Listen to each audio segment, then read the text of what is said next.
My name's Maggie Lemak, and I'm a senior in the Stamp School of Art and Design. With this project, my goal is to create a room that feels like a hug.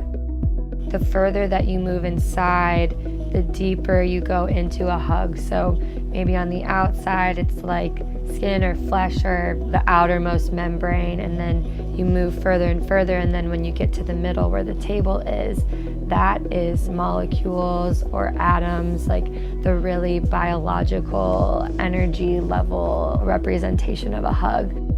People don't really like touch necessarily, which is kind of interesting to me because it's so important to me.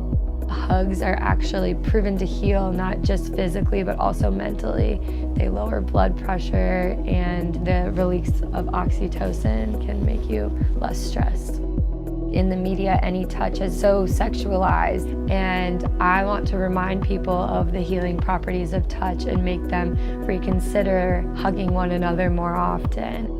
I really just hope people think about touch differently, whether it's just a conversation about what should we do to make each other happier, how can we show each other that we appreciate each other more. A hug can do all of that without words.